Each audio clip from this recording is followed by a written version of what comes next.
வணக்கம் மக்களே. பிரேமா காமேஸ்வரனின் கதைகளின் உலகம் உங்களை அன்புடன் வரவேற்கிறது. இன்னைக்கு நீங்க கேட்க போற கதையின் தலைப்பு ஒரு பொழுதேனும். குரலால் உயிர் கொடுத்திருப்பது உங்கள் பிரேமா காமேஸ்வரன். இந்த கதை உங்களுக்கு பிடிச்சிருந்தா பிரேமா காமேஸ்வரன் ஆடியோ நாவல்ஸ் சேனலை சப்ஸ்கிரைப் பண்ணுங்க. கதைகள் கேட்க விரும்பும் உங்களோட நட்புகளுக்கும் ஷேர் பண்ணுங்க. மறக்காம உங்களோட கருத்துக்களை சொல்லுங்க. இப்போ கதைக்குள்ள போகலாம் வாங்க. அத்தியாயம் 19. காற்றுக்கும் தெரியாமல் உனக்குள் என்னை முழுவதுமாய் ஒளித்துக் கொள்வது போல் அணைத்துக் கொள்வாயா ஒரு பொழுதேனும். கடற்கரையில் இருந்து கிளம்பிய சக்திவேலின் கார் மீனாட்சி தங்கியிருக்கும் விடுதியை நோக்கி சென்று கொண்டிருந்தது. மீனாட்சி எதையோ யோசித்துக் கொண்டிருக்க அவள் முகத்தையே அவ்வப்போது திரும்பி பார்த்த சக்திவேல், இன்னும் என்ன யோசனை என்று கேட்டான்.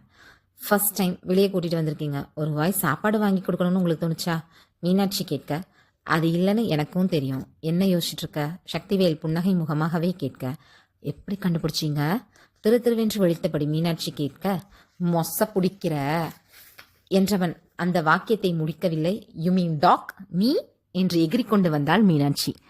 டைவர்ட் பண்ணாம விஷயத்த சொல்லு. சக்திவேல் அலட்டிக்கொள்ளாமல் கேட்க, எப்படி போனாலும் கேட்டு போட்டா அது வந்து என்று இழுத்து கொண்டிருக்க, வந்துட்டோம் இப்ப சொல்லு என்றபடி காரை நிறுத்திவிட்டு கதவை திறந்து கொண்டு வெளியே இறங்கினான் சக்திவேல். உணவகத்தின் முன்னே வாகனத்தை நிறுத்தியவன் அவள் இறங்கி வர காத்திருக்க கதவை திறந்து கொண்டு இறங்கிய மீனாட்சி, ஹலோ, கார் டோரை கூட வந்து திறந்து விட மாட்டீங்களா? சிறு கோபத்தோடு கேட்க, உனக்கு தான் கை இருக்குல்ல, கார் கதவை கூட எப்படி திறக்கணும்னு தெரியாதா? சிறு சிரிப்போடு பதில் சொன்னான் கேள்வியாக. இப்போ தெரியுது பொண்ணுங்க கிட்ட நீங்க சிக்காம இப்படி தப்பிச்சிங்கன்னு. இப்படி இருந்தா எப்படி பொண்ணுங்களை நீங்க இம்ப்ரெஸ் பண்ணுவீங்க? மிக மிக முக்கியமான சந்தேகத்தை மீனாட்சி கேட்க, பொண்ணுங்களை நான் எதுக்கு இம்ப்ரெஸ் பண்ணணும்? அரும்பிய புன்னகையை இதழ்களுக்குள் மறைத்து கொண்டு சாதாரணமாக சக்திவேல் கேட்க, ஒரு டேட்டிங் சாட்டிங் அப்படி அப்படியே ஒரு ஜாலி ஒரு ஜல்சா?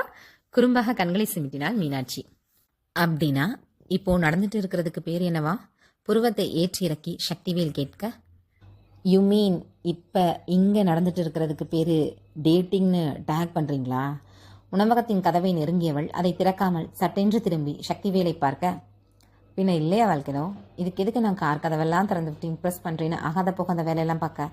நமக்கு நடந்தது போல இதுதான் பொண்ணுன்னு நிச்சயம் பண்ணிட்டாங்கன்னா ப்ராப்ளம் சால்வ் என்று சொல்லியபடியே கதவை திறந்து கொண்டு உள்ளே சென்றவனை பின்தொடர்ந்தவள், அடப்போடா மியூசியம் பீஸு, உன்கிட்ட போய் பேசினேன் பாரு என்று சொன்னவள் உணரவில்லை. அவள் உள்ளே நுழையும் வரை உணவகத்தின் வாயில் கதவை கையில் பிடித்தபடி அவளுக்காக அவன் காத்திருந்தான் என்பதை.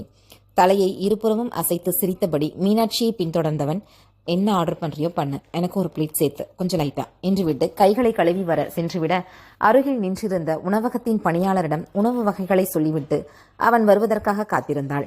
வந்து அமர்ந்தவன் அவளை கேள்வியாய் நோக்க, என்ன லுக்கு என்று கேட்டாள் மீனாட்சி. சாப்பிட்றதுக்கு முன்னாடி கை கழுவணுன்ற நல்ல பழக்கலாம் இல்லைங்களா என்று சக்திவேல் கேட்க, கழுவியே ஆகணுமா? சுத்தமாக தானே இருக்கு. கைகளை அவன் முன்னே காட்டியபடி கூறியவளை அப்பட்டமாக முறைத்தான் சக்திவேல். சரியான இம்சை என்று அவன் கேட்கும்படி முணுமுணுத்தவள் கைகளை கழுவ எழுந்து சென்றாள். அவள் கை கழுவி வரவும் உணவு மேஜைக்கு வரவும் சரியாக இருந்தது. தோசையை தனக்கு எடுத்துக்கொண்டு ஆப்பத்தை அவன் புறமாக தள்ளி வைத்தவள் சாப்பிட ஆரம்பிக்க, இப்போ சொல்ல என்ன யோசனை என்று கேட்டபடியே தனது தட்டில் இருந்த ஆப்பத்தை பிட்டு அவள் தட்டில் வைத்துவிட்டு அவள் தோசையில் கொஞ்சமாய் எடுத்து சட்னியில் தோய்த்து உண்ண ஆரம்பித்தான் சக்திவேல். அதை ரசித்தபடியே, சாப்பிடும்போது பேசக்கூடாது, அத்தா கண்ணு குத்தோம் என்று பாவனையாக சொன்னவள் சாப்பாட்டில் கண்களை பதிக்க, இந்த காதல பூசுத்துற வேலையெல்லாம் வேணாம், நீ ஹாசினியும் இல்லை, நான் சந்தோஷ் சுப்பிரமணியமும் இல்லை, என்ன யோசிச்சுட்டு இருந்த? சக்திவேலின் குரல் அழுத்தமாக வர அவள் அவசரமாக நிமிர்ந்து பார்க்க அவன் முகமோ சாதாரணமாக இருந்தது. என்ன என்று வெளிகளால் சக்திவேல் கேட்க, இல்லை வாய்ஸ் கொஞ்சம் டெரராக இருந்த மாதிரி இருந்துச்சு, அதான் பார்த்தேன். இன்னொரு தடவை இந்த மாதிரி வாய்ஸில் பேசினீங்க என்று அவன் பேசிய குரலின் தொனியில் மீனாட்சி பேசி காண்பிக்க சிரித்தே விட்டான் சக்திவேல். சிரிப்போடு உணவையும் உண்டு முடித்தவர்கள் பணத்தை கொடுத்துவிட்டு மீண்டும் தங்கள் பயணத்தை தொடங்கினர். இன்னும் 10 நிமிடங்களில் தனது விடுதி வந்துவிடும் என்ற நிலையில் மீனாட்சி அவனை பார்ப்பதும் ஏதோ சொல்ல வருவதும் மீண்டும் தலையை திருப்பி சாலையை பார்ப்பதுமாக இருக்க, ஸ்பீக் அவுட் மீனாட்சி என்றான் சக்திவேல். இல்லை, இந்த ப்ராஜெக்ட் விஷயத்தை அம்மா கிட்ட நான் சொல்லிக்கிறேன், நீங்கள் எதுவும் சொல்லிக்க வேண்டாம் ப்ளீஸ். மீனாட்சி சொல்ல, அப்போ இன்னும் அத்தைக்கிட்ட சொல்லலையா நீ? கண்களை பார்த்து சக்திவேல் கேட்க, சொல்லணும், கண்டிப்பாக சொல்லுவேன், ஆனால் இப்போ வேண்டாமே, நீங்களும் சொல்லிடாதீங்க. அவனை பார்க்காமல் சாலையை பார்த்தபடி அவள் சொல்ல, பட் வை? கேள்வியாக நோக்கினான் மீனாட்சியே. இப்போவே தெரிஞ்சிச்சுன்னா வேலையை விட சொல்லி ஆரம்பிச்சிடுவாங்க. கல்யாணத்தையும் என்ஜாய் பண்ண விட மாட்டாங்க. வேலைக்கு போகிறத பற்றியும் சண்டை போட்டுகிட்டே இருப்பாங்க. நிம்மதியாகவே இருக்க முடியாது. தன் குடும்பத்தினரை உணர்ந்தவளாக மீனாட்சி சொல்ல, அதுக்கு அத்தனையையும் ஒற்றை வார்த்தையில் தகர்த்தான் சக்திவேல். இப்போதைக்கு சொல்ல வேணாம், எப்போ சொல்லணும்னு எனக்கு தோணுதோ அப்போ சொல்லிடுவேன். தயக்கமின்றி வந்தது மீனாட்சியின் பதில். ஆனால் எனக்கு தெரியுமே, நான் சொல்லணும்ல. சக்திவேல் அவளை பார்த்தபடி கேட்க, உங்களுக்கு தெரியும்னா அவங்களுக்கு எப்படி பாஸ் தெரியும்? படுத்தாதீங்க, சொல்லக்கூடாதுன்னா சொல்லக்கூடாது, சொல்லணும்னு அவசியமும் இல்லை என்று அழுத்து போன குரலில் சொல்லியவள், because you my crime partner என்றால் அவன் அருகே நெருங்கி வந்து. இதே பொருந்து கண்கள் மின்ன குறும்பு சிரிப்போடு சக்திவேல் கேட்க, என்னைக்கு மீனாட்சியோட லைஃப் பார்ட்னராக உள்ளே வந்து சிக்னிங்களோ அன்னையிலேருந்து மயிலாட். இல்லாத காலரை தூக்கி விட்டபடி மீனாட்சி சொல்ல, நான் முடியாதுன்னு சொன்னால் உச்சந்தலையில் அடித்தது போல சக்திவேலும் கேட்க கடுப்பாகி போனாள் மீனாட்சி. இவர் பெரிய உண்மை விளம்பி உத்தம புத்திரன், பொய்யே பேசாதவர். நியாயம் பண்ணாதீங்க, நீங்கள் என்ன அரிச்சந்தனுக்கு அடுத்த வீட்டுக்காரனா? கேட்டுக்கொண்டே போனவள் அவன் அழுத்தமாக பார்த்து கொண்டிருக்க, அப்படியே பார்த்தாலும் நீங்கள் பொய் சொல்லலையே பாஸ், தெரிஞ்சதை சொல்லிடாதீங்க, பேச்சுவாக்கில் கூட சொல்லிடாதீங்கன்னு தானே சொல்கிறேன். கண்களை சுருக்கி கெஞ்சலாய் சொல்ல சக்திவேலின் கண்கள் மின்னியது அவள் பாவத்தில். இப்போ மட்டும் விஷயம் தெரிஞ்சிச்சு பேசியே சாவடிப்பாங்க, சண்டை போட்டுகிட்டே இருப்பாங்க. யார் கண்டா நீங்கள் ஓகே சொல்லிட்டீங்கன்னு அவங்களுக்கு தெரிஞ்சிச்சுன்னா உங்களையும் பிடிச்சி திட்டினாலும் ஆச்சரியப்படுறதுக்குல. மீனாட்சி மாதிரி ஸ்டீல் பாடி வேற இல்லையா உங்களுக்கு? தாங்க மாட்டீங்க வனப்பேச்சு பேசுகிற பேச்சு எல்லாம். பேச்சு உங்ககிட்ட வாங்க தம்பி போங்க தம்பின்னு 10 வருஷம் பேசுதுன்னு நம்பி ஏமாந்துடாதீங்க. பெண் தானே சாஃப்டாக இருப்பா அப்படின்னு தப்பு கணக்கு போட்டுறாதீங்க. அது சரியான ரக்கடுகள் வண்ண கேட்கும், வண்டையாக திட்டம். கண்களை உருட்டி உருட்டி தாயின் மீது இருக்கும் தன் பயத்தில் மீனாட்சி சொல்ல, சிரிப்பு பொங்கியது சக்திவேலுக்கு. காரை ஒரு ஓரமாக நிறுத்திவிட்டான் அவளோடு பேசும் ஆர்வத்தில். அம்மாவுக்கு அவ்வளோ பயமா என்று சக்திவேல் கேட்க, கிட்ட வாங்க, யார்கிட்டையும் சொல்லிடாதீங்க என்று சொல்லியவள் அவன் வரும் வரை காத்திருக்காமல் தானே அவன் அருகே சென்று ரகசியமான குரலில், அள்ளுவிடும், கோபம் வந்துச்சு, பொம்பளை பிள்ளைன்னு பார்க்காது, ஒன்றும் பார்க்காது, சல்லியாக நொறுக்கி அள்ளிடும். இப்போ நினச்சி பார்த்தாலும் காய்ச்சல் வந்துடும். ஒட்டம்பு முழுக்க வரி வரியாக தடம் உள்ள அளவுக்கு அட்டி வெளுத்து எடுத்துடும். வலி உயிர் போகும் தெரியுமா என்றவளின் கண்களில் கண்ணீர் படலம் தெரிந்ததோ. இமை தட்டி அவளை பார்க்கும் கணத்தில் புன்னகைத்தவள், ஆனால் வெளியே கட்டிக்க மட்டுமே வலிக்குதுன்னு மூச்சு விட்டாலும் நம்ம கெத்து என்ன ஆகுறது?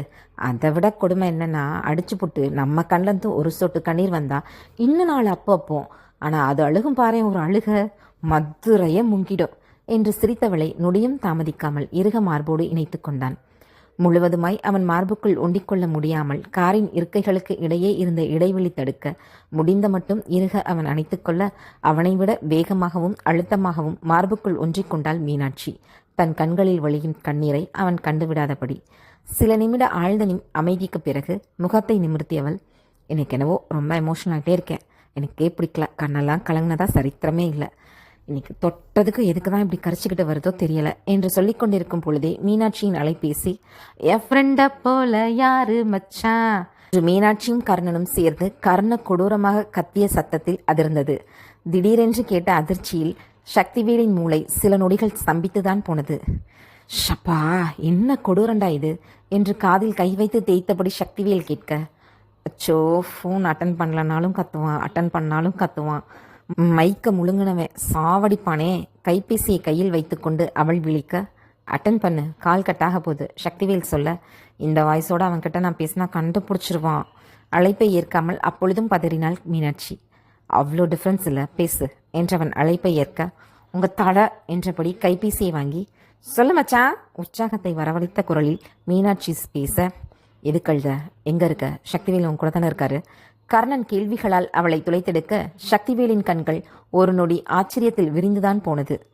டேய், நான் அழலடா, ஹாஸ்டல் வந்துட்டு தான் இருக்கேன், நீயே வேணும்னா கேளு என்று சொல்லி சக்திவேலின் கையில் கைபேசியை கொடுத்துவிட்டு நிம்மதி பெருமூச்சு ஒன்றை மீனாட்சி வெளியிட, அவளின் செயல்களை பார்த்து கொண்டே அலைபேசியை காதில் வைத்தவன், சொல்லுங்க கர்ணன் என்று சொல்ல, எது கழுதா, இதுவும் பிரச்சனையா?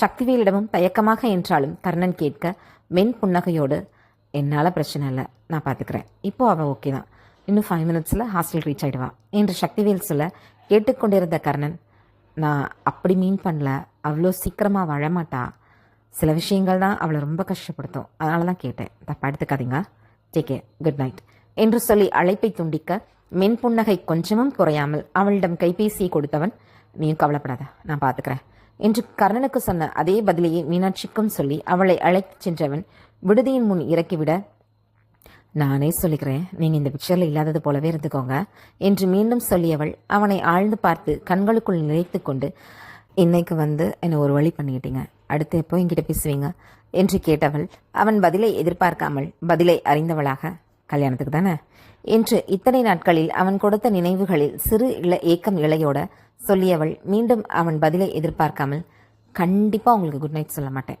பேட், வஸ்ட் நைட் என்று சொல்லிவிட்டு ஓடிவிட்டாள் விடுதியின் உள்ளே.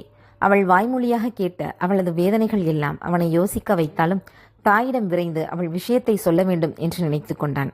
மாற்றம் ஒன்றே மாற்றம் இல்லாதது என்பதை நிரூபிக்கும் வண்ணம் காலம் ஓடி பல மாற்றங்களை உருவாக்க திருமணம் இன்னும் 4 தினங்களில் என்ற நிலையில் விடுப்பு எடுத்துக்கொண்டு வீடு வந்து சேர்ந்தாள் மீனாட்சி மணப்பேச்சியின் அத்தனை வசவுகளை வாங்கி கொண்டு. தொடர்ந்து அழைப்புகள் குறுஞ்செய்திகள் என்று இல்லாவிட்டாலும் அவ்வப்போது பேசிக்கொண்டிருந்த சக்திவேல் தாயிடம் கூறிவிட்டாயா என்று கேட்கும் பொழுது சொல்லிடுறேன் என்று சொல்வாளை தவிர்த்து சொல்லும் வழியைத்தான் காணோம். பொறுத்து பார்த்தவன் இதற்கு மேலும் சொல்லாமல் இருப்பது சரியாக இருக்காது என்று எண்ணியவனாக, நீ சொல்றியா இல்லை நான் சொல்லட்டுமா என்று கேட்க வேறு வழி இல்லாமல் மீனாட்சியை தன் தாயிடம் சொல்ல வார்த்தைகளால் வருத்தெடுத்து விட்டார் பேச்சி. தந்தை தன் சார்பாக எதுவும் சொல்ல மாட்டார் என்று தெரிந்த போதிலும் ஏக்கமாக தந்தையின் முகத்தை பார்த்தாள் மகள். சரியா வரணும்னு தோணலத்தா, அம்மா சொல்றபடி கேட்டுக்க. 2 வார்த்தைகளில் முடித்துக்கொண்டு முத்துக்காலை சென்றுவிட தாயின் வார்த்தைகளில் நொந்து போனாள் மீனாட்சி. யாரும் அவளுக்காக பேச முன்வரவில்லை. பேச வந்த கர்ணனை வனப்பேச்சி பேச விடவில்லை. விஷயம் தெரிந்த 2 நாட்களாக தூங்கக்கூட முடியாமல் திண்டாடி போயிருந்த வனப்பேச்சிக்கு மகளின் பிடிவாதம் தான் தெரிந்த விஷயமாயிற்றே.